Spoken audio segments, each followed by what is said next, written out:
Agradecemos al Señor que estamos nuevamente esta noche reunidos al nombre suyo para poder dar testimonio del mensaje del Evangelio, la buena nueva de salvación que salva, que cambia, que da vida a los seres humanos, a todos los que hemos creído en Él. Tenemos la seguridad de la salvación porque no consiste en ninguno de nosotros, no consiste en nuestros sentimientos, no consiste en nuestro buen comportamiento o en nuestras buenas obras, sino consiste en lo que Dios ha hecho a través del Señor Jesucristo y nuestra fe puesta en Él. Antes de continuar, queremos dar la bienvenida a nuestro hermano Giovanni Zúñiga, que ha estado enfermo, su esposa también, y pues ya están recuperaditos nuevamente. Les damos la bienvenida, hermano. Bienvenido, hermano, ya después de esta enfermedad que he tenido de dengue y otras virus que andan ahí, pero ya el Señor ha puesto su mano. Gracias, Señor, por ello. Abrimos nuestras Biblias en la carta a los Hebreos, capítulo 2, verso 14. Vamos nuevamente para leer los versículos 14, 15 al 16.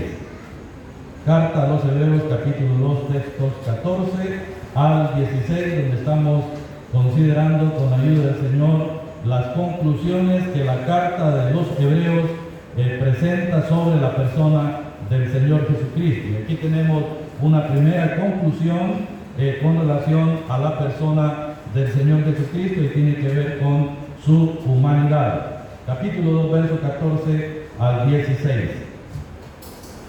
Así que por cuanto los hijos participaron de carne y sangre, Él también participó de lo mismo, para destruir por medio de la muerte al que tenía el imperio de la muerte, esto es al diablo, y librar a todos los que por el temor de la muerte estaban durante toda la vida sujetos a servidumbre, porque ciertamente no socorrió a los ángeles, sino que socorrió a la descendencia de Abraham. Quiere el Señor bendecirlos con su palabra leída.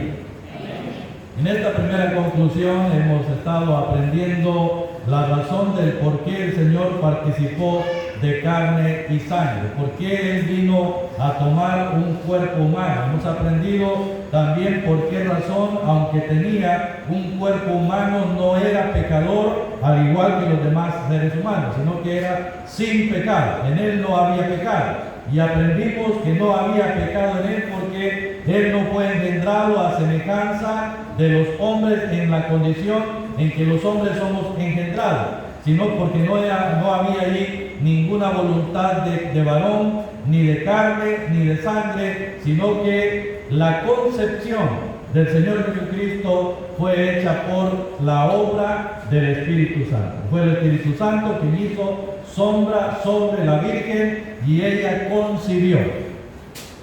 No es que el Espíritu Santo se personificó, como algunos por ahí dicen que el Espíritu Santo tomó cuerpo humano o se personificó y tuvo relaciones con la Virgen María. Esa es una blasfemia. Eso no es verdad, ¿verdad? El Espíritu Santo hizo sombra únicamente, y Él es Dios que hizo dar vida al santo ser que había de nacer de la Virgen María. Luego aprendemos que el Señor era santo porque no era al igual que Adán. Él descendió del cielo, era venido del cielo, ¿verdad? El Señor Jesucristo no tenía en sí tampoco ningún atractivo interno que le impulsara al pecado. No había en Él concupiscencia, como hay en nosotros, ¿verdad? Nosotros tenemos que lidiar con el pecado, con la tentación desde adentro. Nos ataca el mal de afuera, pero adentro está el mal también, que se atrae, nos encanta, nos gusta, nos agrada. Y entonces es ahí cuando la tentación dice que nos lleva a ser atraídos y seducidos, ¿verdad? Y por último llegamos a cometer pecado. No fue así en la persona del Señor. El Señor no fue atacado de adentro, es decir, no tenía ese impulso, esa intención, no había en Él el deseo que le llevara a la tentación. No había ni siquiera el más pequeño pensamiento de malicia o de maldad en Él. Era santo, sin pecado. No había. Muy bien, y vamos adelante. El Señor Jesucristo, hemos aprendido que apareció, Él vino aquí para, según el versículo, para librar a todos los que por el temor de la muerte estaban durante toda su vida sujetos a servir. Vino a morir. Ya aprendimos que vino a morir y en su muerte vino a quitar el poder a Satanás, ¿verdad? El verso 14 dice en su segunda parte, para destruir por medio de la muerte al que tenía el imperio de la muerte, ¿verdad? Y esto es del diablo.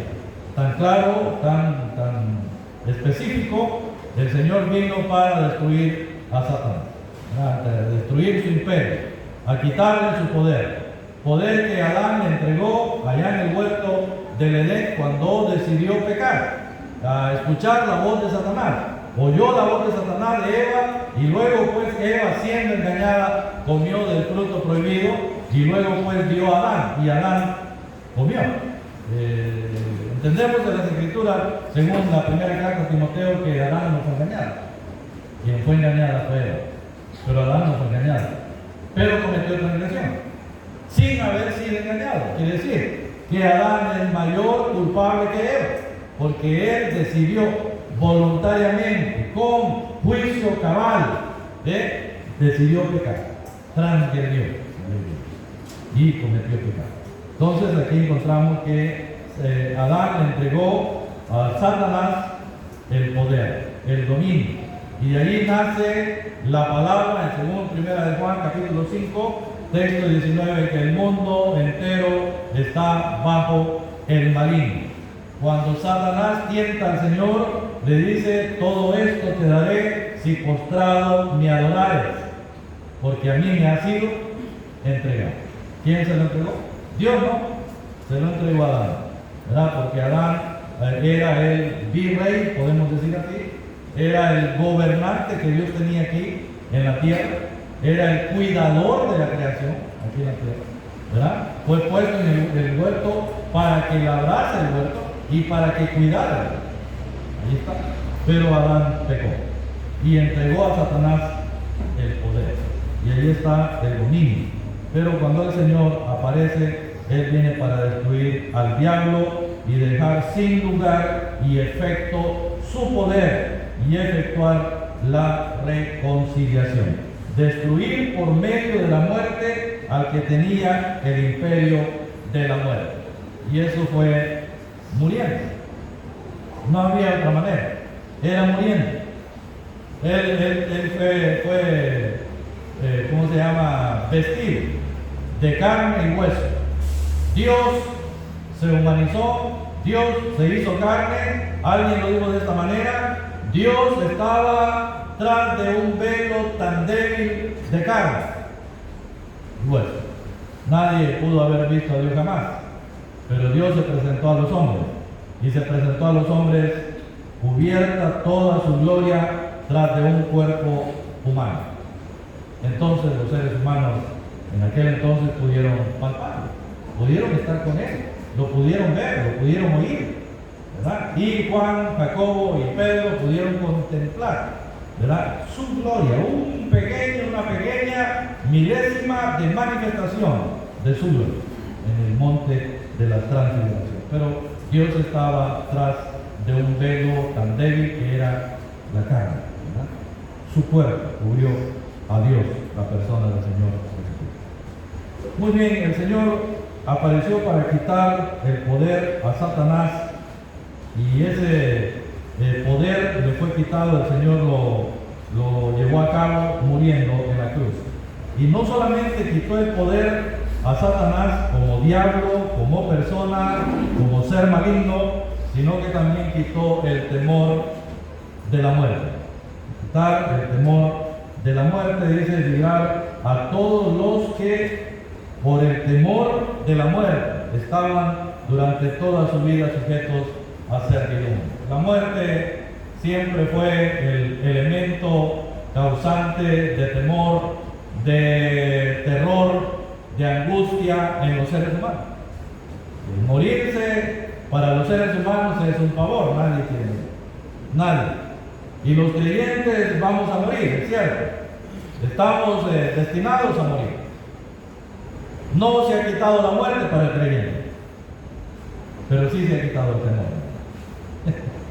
¿Nos vamos a morir? Sí, pero ya no tenemos temor a morir. ¿Por qué ya no tenemos temor a morir, José?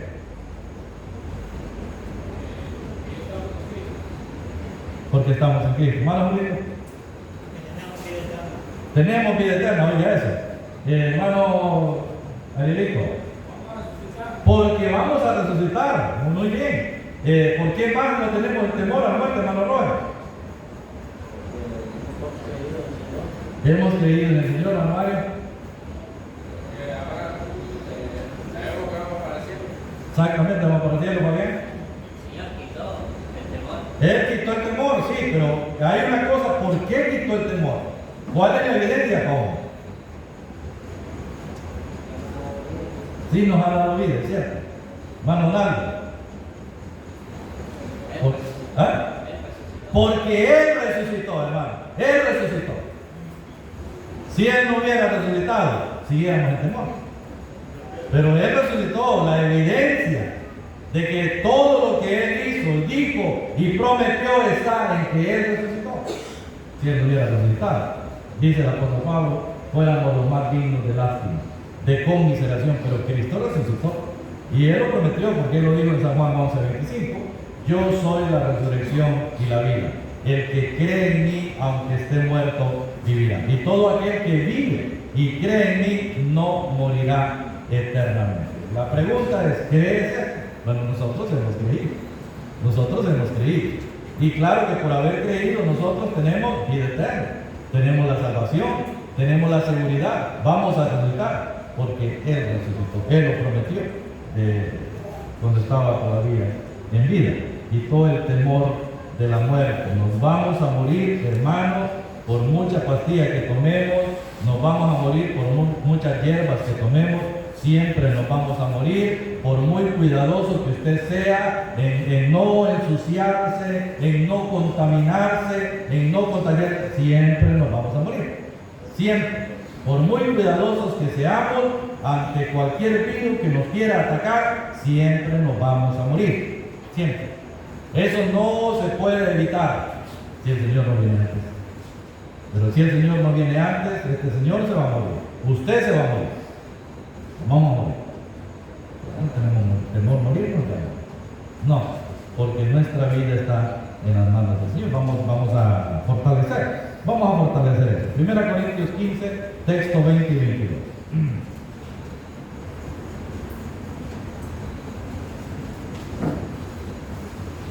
Primera carta a los Corintios, capítulo 15, textos 20 al 22. Mas ahora Cristo ha resucitado de los muertos. Primicia de los que durmieron es hecho. Porque por cuanto la muerte entró por un hombre, también por un hombre la resurrección de los muertos. Porque así como en Adán todos mueren, también en Cristo todos serán vivificados. Qué bonito esto, hermano. Esto fortalece. Podemos leer miles de veces estos versículos y no pasan de moda. Estos versículos nos dan a nosotros tanta fortaleza, tanta confianza, tanta seguridad. Sus palabras aquí saltan, resaltan. Mas ahora Cristo ha resucitado de los muertos. Y Él es primicia de lo que durmieron. Es el primero que ha resucitado de los muertos. Él ha resucitado, dando como garantía que Él es el primero de muchos que vamos a resucitar. Muchos partieron ya, creyentes desde el primer siglo de la era cristiana, murieron y murieron confiando en que van a resucitar. Más de 2000 años ya, y esos murieron confiando que iban a resucitar. Y todos los que murieron en toda esta época, que han muerto, que hoy han muerto, creyentes, que han muerto confiando en que Cristo es el primero, y luego todos los demás hemos resucitado. Primicia de los que durmieron es Él. Por cuanto la muerte entró por un hombre, y ese es Adán. Ese es Adán. Y también por un hombre, la resurrección de los muertos. En Adán todos mueren, pero en Cristo todos somos vivificados. Todos tenemos la seguridad de la resurrección. Capítulo 15, siempre texto 55. Dice 15:55. ¿Dónde está, oh muerte, tu aguijón? ¿Dónde, oh sepulcro, tu victoria? Ya que el aguijón de la muerte es el pecado, y el poder del pecado, la ley. Mas gracias sean dadas a Dios, que nos da la victoria por medio de nuestro Señor Jesucristo. Hermano, tenemos la victoria. Los creyentes somos victoriosos. Y aquí la victoria es sobre la muerte. Miren, la victoria es sobre la muerte. ¿Dónde está, oh muerte, tu aguijón? Esto ejemplifica un escorpión, un alacrán. ¿Quién no ha visto un alacrán, no? ¿Y a quién no lo ha picado un alacrán? Será raro. Pero usted ve un alacrán, y cuando ve un alacrán, ¿a qué le tiene temor a usted del alacrán? ¿Ah? Al aguijón, ¿sí? Y el alacrán inmediatamente anda la cola con el aguijón. Ahí. Y ahí va, camina para todos lados, y es como que tiene algo vivo que va buscando a usted para clavar. Así es la muerte. Así es la muerte. ¿Dónde está la muerte? Y aquí explica, ya que el aguijón de la muerte es, ¿qué es lo que clava el alacrán cuando mete el aguijón? ¿Qué es lo que mete? Inmediatamente, si le pica la mano, si le clavó el aguijón en la mano, usted siente que bueno, incluso hasta la lengua, ¿no? Y hay alacranes, que es el escorpión, que puede causar la muerte de la persona.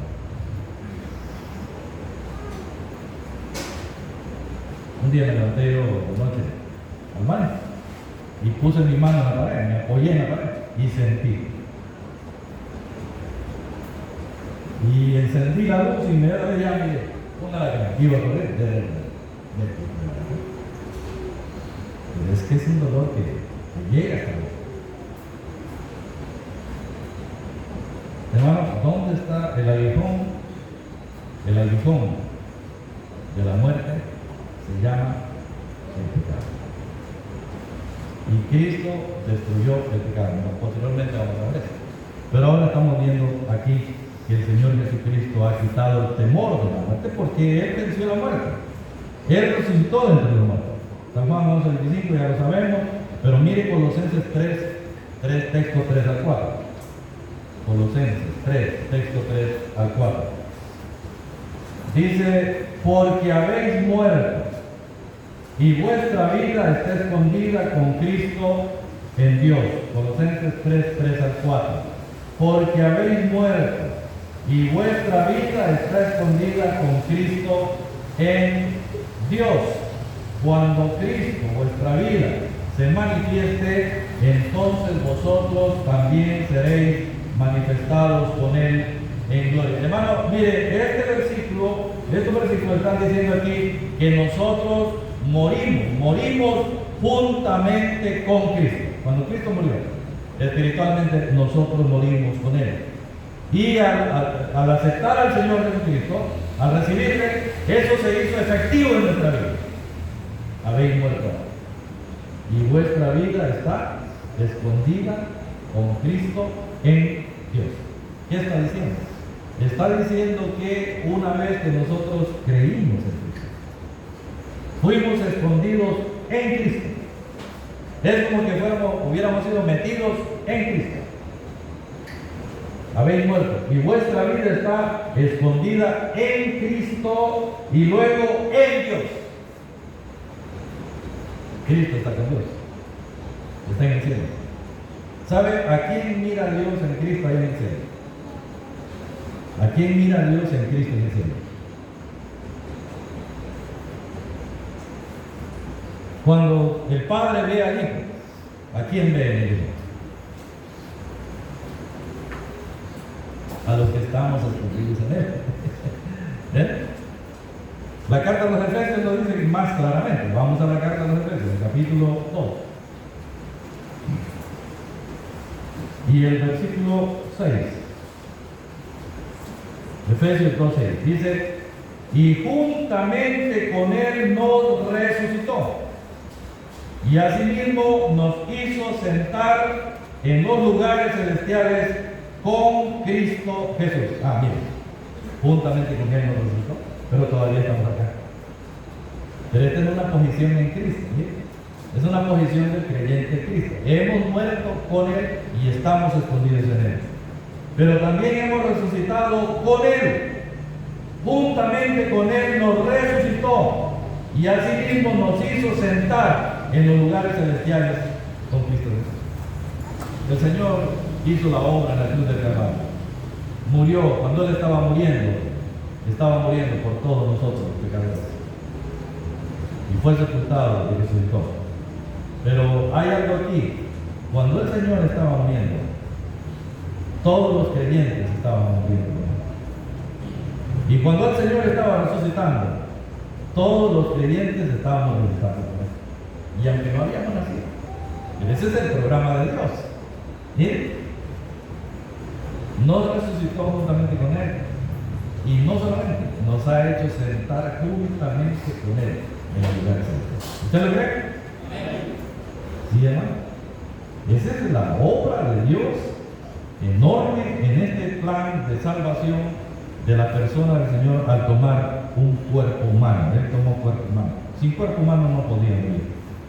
Y 1 Tesalonicenses 4, 14 a 16 no lo vamos a leer, ya usted lo sabe, ¿verdad? Y claramente dice que el Señor mismo, con voz de mando, con voz de arcángel, descenderá del cielo, y los muertos en Cristo resucitarán primero. ¿Sí? Qué bonito. Luego nosotros, los que vivimos, los que ya hemos quedado, seremos arrebatados juntamente con Él para recibir al Señor en las nubes, y así estaremos siempre con Él. ¿Se ha pensado? ¿Se ha puesto a analizar ese momento cuando nosotros tengamos que irnos de esta tierra? ¿Se ha puesto a pensar? Cuando el Señor nos lleve, qué cosa tan maravillosa va a ser. ¿Se ha puesto a pensar cuando a usted le toque partir? Usted.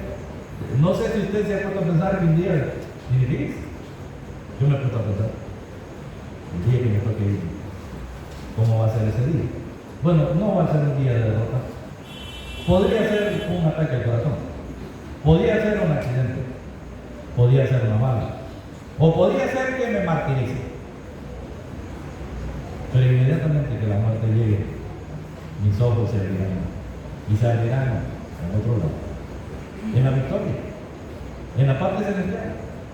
Con el Señor. Con millares y millares de ángeles.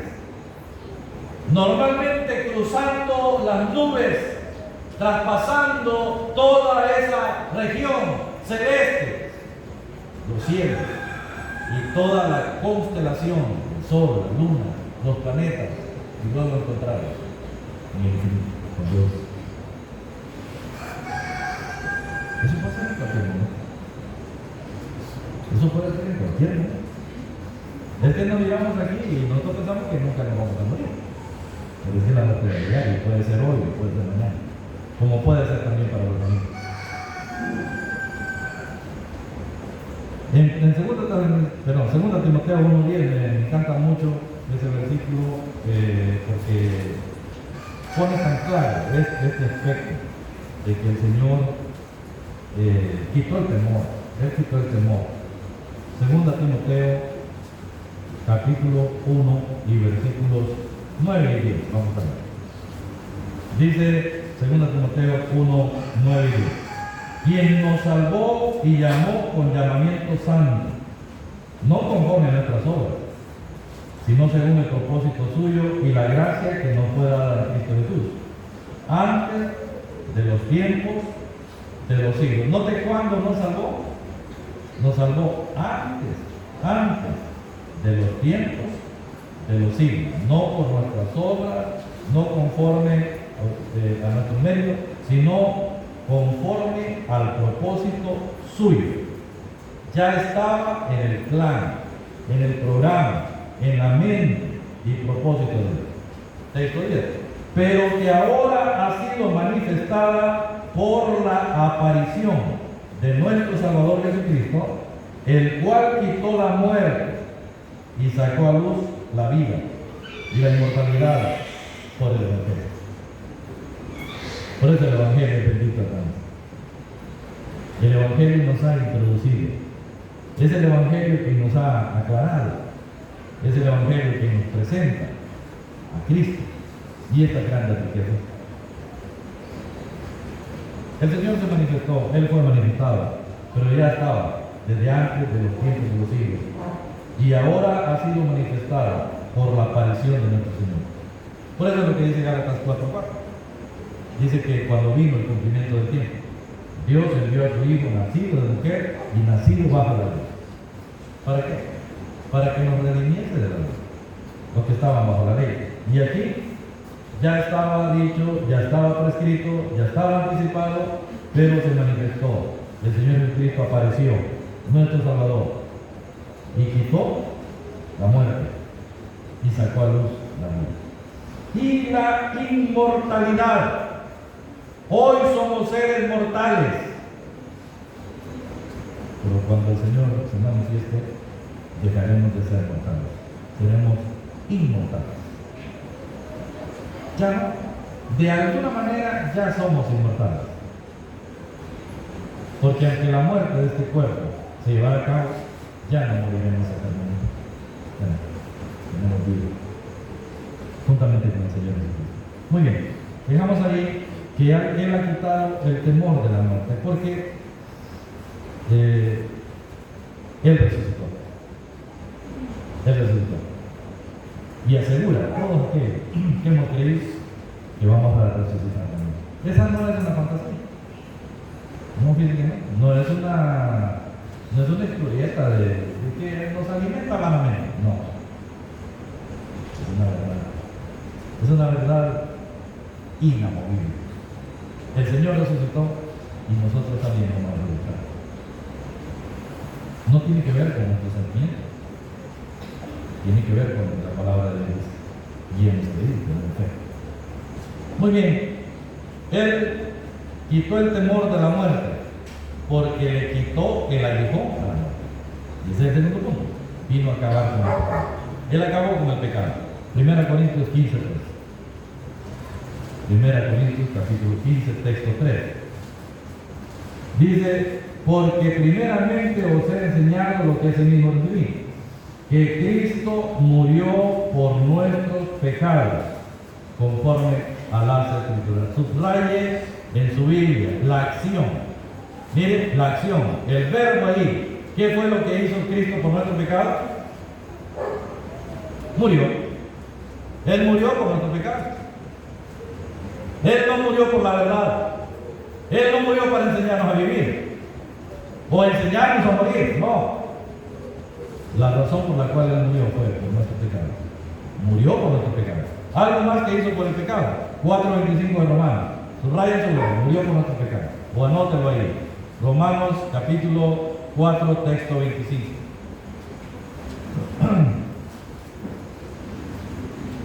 Dice en Romanos 4:25, el cual fue entregado por nuestras transgresiones y resucitado para nuestra justificación. ¿Cuál es la acción ahí?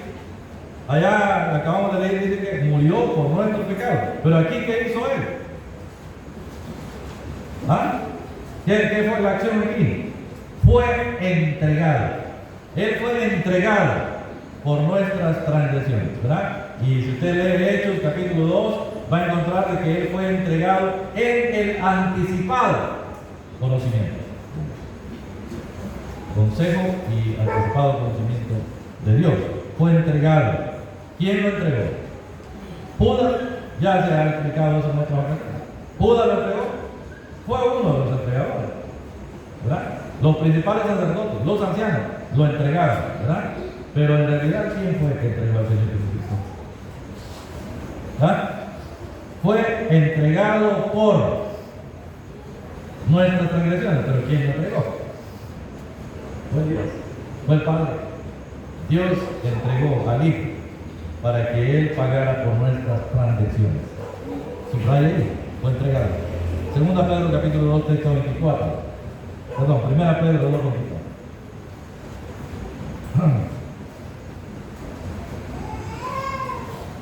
Primera carta del apóstol Pedro 2, 24. Mire qué bonito ahí. Dice, ¿quién llevó él mismo nuestros pecados en su cuerpo sobre el madero, para que nosotros, estando muertos a los pecados, vivamos a la justicia, por cuya herida fuiste sanado. Entonces de ahí la acción es, primero murió, segundo fue entregado, y aquí, llevó. Murió por nuestro pecado, fue entregado por nuestro pecado, pero aquí él llevó. Quiere decir que cargó, él cargó nuestro pecado. Fue entregado, murió por nuestro pecado, fue entregado. Eso es, Dios estaba dispuesto a entregar a su Hijo, pero el Hijo llevó nuestro pecado. Cuando el Señor cargaba la cruz, cargaba nuestro pecado. Cuando Él sufría, estaba sufriendo por nuestro pecado. La otra acción, Gálatas capítulo 1, texto 4. Gálatas 1, 4.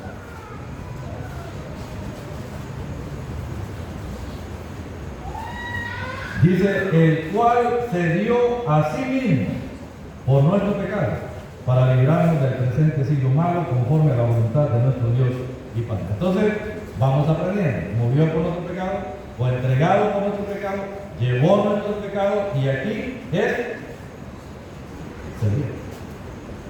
¿Había voluntad en el Señor? Había voluntad. Él se dio a sí mismo. Y eso concuerda con lo que dice Juan capítulo 10, verso 17. Por esto me ama el Padre, porque yo hago siempre lo que... No, por esto me ama el Padre, porque yo pongo mi vida. Tengo poder para ponerla y tengo poder para volverla a tomar. Este mandamiento recibió de mi Padre.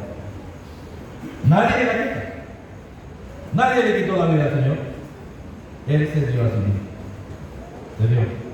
Cuando iban a aprenderlo, y usted recuerda allí en Juan relata que llegó la turba, los soldados, los ancianos, los alguaciles, los principales sacerdotes, y preguntaron quién era Jesús. Y el Señor dijo, yo soy.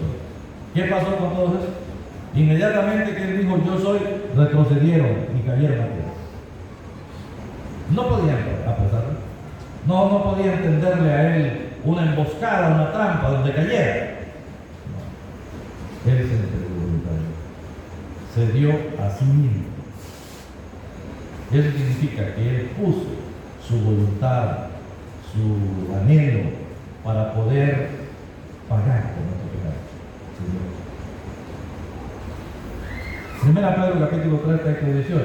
Textos conocidos, pero que nos fortalecen tanto en gran manera leerlos nuevamente. Primera Pedro capítulo 3 y texto 18. Dice, porque también Cristo padeció una sola vez por los pecados, el justo por los injustos, para llevarnos a Dios, siendo la verdad muerto en la carne, pero vivificado en espíritu. Entonces aquí el verbo es padecer. No solo murió. Si él solamente hubiera muerto, pero hubo otras cosas, fue entregado. No solamente fue entregado, llevó nuestro pecado. No solamente llevó nuestro pecado, él se dio a sí mismo. Y en cuarto lugar, padeció.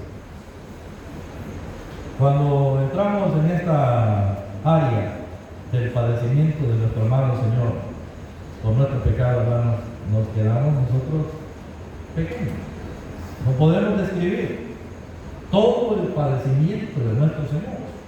Es que fue un padecimiento terrible, comenzando desde que es atado en aquel poste y azotado terriblemente por los soldados romanos.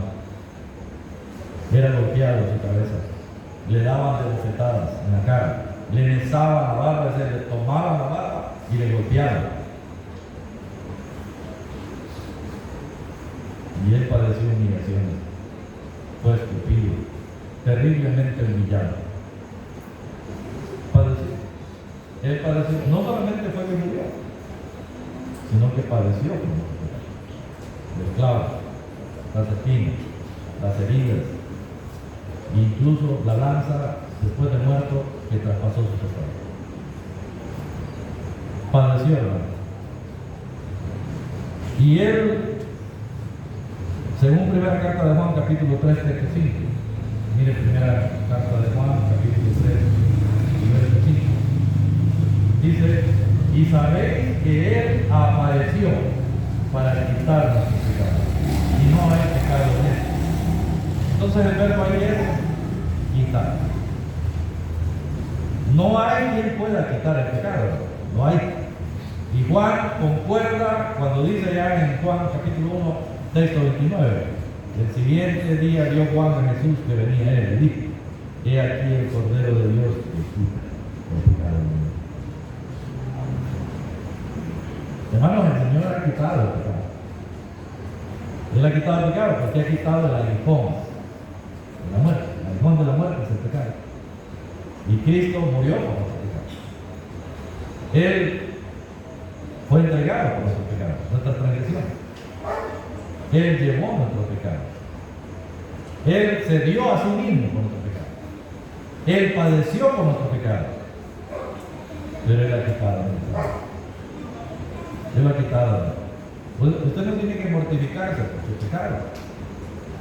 Quizá hay creyente que cometió pecados terribles, feos en su vida, y viene el Señor y todavía eso lo sigue atormentando. No, el Señor le ha quitado su pecado. Quizá hay creyente que falló ya siendo creyente, pero se ha arrepentido, ha confesado su pecado y el Señor le ha quitado su pecado. ¿Tiene que seguir mortificando el pecado? No. Él ha quitado los pecados. Todos los pecados. En 1 Juan capítulo 2, texto 4, texto 2. 1 Juan 2, y texto 2. Desde el 1 leamos: hijitos míos, estas cosas os escribo para que no pequéis. Y si alguno hubiere pecado, abogado tenemos para con el Padre, a Jesucristo Jesús. Y Él es la propiciación por nuestros pecados. Y no solamente por los nuestros, sino también por los de todo el mundo. Propiciación. Aquí la acción es la propiciación por nuestro pecado. Hermano, Él es el sumo sacerdote que intercede, el sumo sacerdote en la presencia, en el santuario de Dios,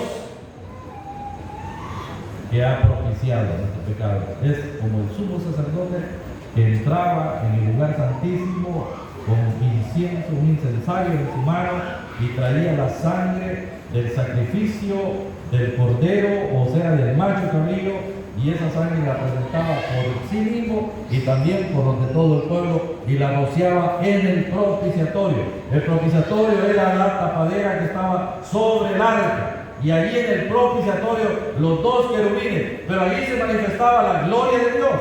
Usted recuerda que el sumo sacerdote entraba y echaba el incienso, echaba, ¿cómo se llama? Incienso en el incensario, y aquí se hacía un humo ahí para que el sacerdote no muriera, y eso lo hacía una vez al año.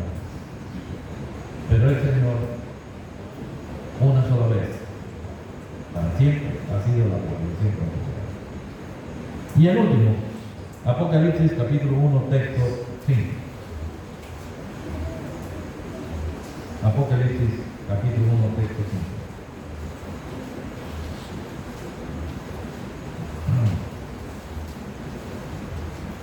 5. Dice: y de Jesucristo el testigo fiel, el primogénito de los muertos y el soberano de los reyes de la tierra, al que nos amó y nos lavó de nuestros pecados con su sangre.